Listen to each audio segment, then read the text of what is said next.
Bharatiya Janata party का जो नारा है, सरकार का जो नारा है, सबका साथ, सबका विकास और सबका विश्वास, इस नारे की हकीकत को ये जवाब साबित कर देता है। अध्यक्ष जी, हिंदुस्तान के अंदर बहुत सारे धर्म के लोग रहते हैं, सिख रहते हैं, जैनी रहते हैं, बौद्धिस्ट रहते हैं, मुसलमान रहते हैं, हमारे हिंदू भाई रहते हैं, और हम लोगों को हमारी जो धार्मिक आज़ादी है, अपने धर्म को मानने की आज़ादी संविधान के अनुच्छेद आर्टिकल 25 के अंदर 25 के अंदर हम लोगों को मिली हुई है। पता नहीं हमारे सत्ता पक्ष के साथियों को वक्फ बोर्ड में पता नहीं क्या लगता है कि पता नहीं वक्फ बोर्ड मुसलमानों को कौन सी चीज दे रहा है। अध्यक्ष जी, ये वो चीज है, ये वो संस्था है जो संस्था 1913 में ब्रिटिश गवर्नमेंट ऑफ वक्फ की ने इसको बनाया। 1924 मुस्लिम एक्ट ऑफ ब्रिटिश गवर्नमेंट ने इसे पास किया। देश आजाद हुआ, 1954 वक्फ एक्ट पारित करके इसको लागू किया गया, और उसके बाद वक्फ 95 एक्ट के तहत पूरे उत्तर प्रदेश के अंदर वक्फ की वो चल रहा है। और मैं एक चीज और अध्यक्ष जी आपके माध्यम से मंत्री जी को बताना चाहता हूं, वक्फ कोई की प्राइवेट संस्था नहीं है, वो सरकार का ही अंग है, सरकार का ही हिस्सा है, सरकार के अंडर में सारी चीजें आती हैं। मंत्री जी, मैं आप अध्यक्ष जी, कोई उत्तर प्रदेश की सरकार का कार्यकाल खत्म होगा, 2027 में चुनाव होंगे, चुनाव के बाद नई सरकार बनेगी, ये एक जो संविधान ने व्यवस्था दी है उसी के तहत हो रहा है। उसी तरह से अध्यक्ष जी, आपने पूरी सदन को व्यवस्थित किया, पूरे सदन के अंदर समितियां स्थापित की, पूरे सदन के अंदर आपने जो है जो हमारे संविधान के तहत चीजें होती थी उसके नियमावली के तहत आपने लागू किया। वक्फ बोर्ड 95 एक्ट के अंदर साफ है कि उत्तर प्रदेश असेंबली के 2 सदस्य, शिया वक्फ बोर्ड के अंदर 2 सदस्य, सुन्नी सेंट्रल वक्फ बोर्ड के अंदर 2 सदस्य और पार्लियामेंट के अंदर से 2 सदस्य निर्वाचित होकर उत्तर प्रदेश वक्फ बोर्ड के जो बोर्ड बनता है उसके अंदर उनका निर्वाचन होना है।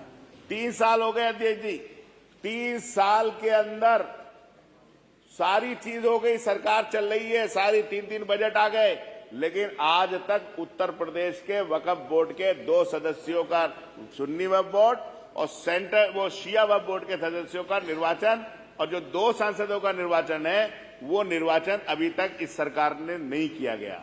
हाई कोर्ट में मामला है, कंटेम्प्ट ऑफ द कोर्ट चल रहा है, लेकिन सरकार उसको कराने के लिए तैयार नहीं है।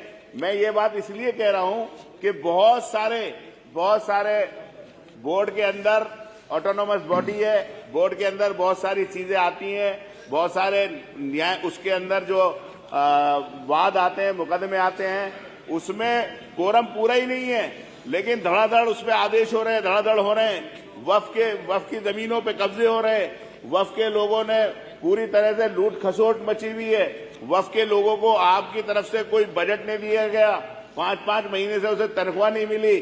सिर्फ सरकार ये चाहती है सर कि अगर वक्फ बोर्ड के सदस्य चले जाएंगे तो वो उत्तर प्रदेश के लोगों के साथ जहां अन्याय हो रहा है उन्हें न्याय दिला देंगे।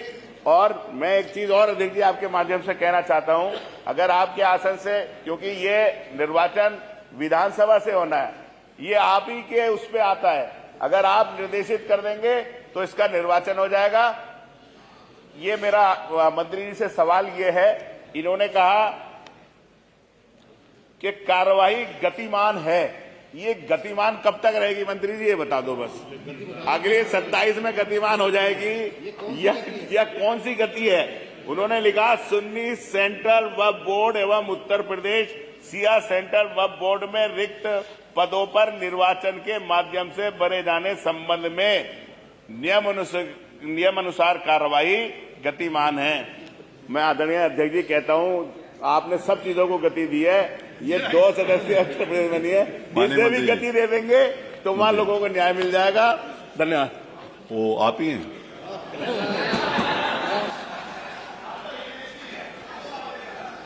एक माननीय एक मिनट राजभर जी, एक मिनट। माननीय अध्यक्ष जी, माननीय कमाल अख्तर साहब जो है हर बार इस बात पे उंगली उठाते हैं कि इतने साल हो गए, ये हो गए। मैं आपसे केवल एक बात पूछना चाहता हूं, ये 1995 का एक्ट है और 95 से लेकर 24 तक अगर नियमावली नहीं बनवाई, कई बार सरकार आपकी रही, नियमावली नहीं बनवाई मारे। जब मेरे सामने मैटर आया मान्यवर तो नियमावली हमने बनवाई।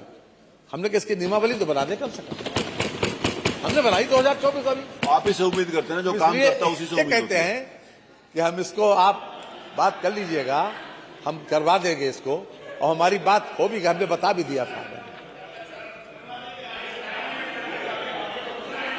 अब जरा उसकी गति देख लें किस गति से चल रही है, उसके बाद फिर और गति जल्दी हो जाएगा। आप बात कर लीजिएगा। ऐसा है, धन्यवाद। एक मान्यवर ऐसा है, मनोज एक सदस्य इनका बनवा देंगे, एक सदस्य बीजेपी उसका बनवा देंगे। हमारा किसका? हमारे जो सहयोगी दल है उसमें कोई है? हाँ। चलिए, प्लस श्री मनोज कुमार पारस। और सर चुनाव करवा दीजिए, जो आपका आ जाए तो हमें कोई चलिए एतराज करवा नहीं दीजिए, है। कुछ करवा आप दीजिए। चुनाव तो करवा दीजिए। अब आप आज आश्वासन हो गया, करवा देंगे। श्री मनोज पारस, श्री मनोज पारस के बाद सर पंकज एक मल्लिक। सप्लीमेंट्री और थी सर। अरे दो लोग और एक सप्लीमेंट्री और है सर बस। माननीय अध्यक्ष, आपके लोग वैसे आपसे पीड़ित हैं। माननीय अध्यक्ष जी,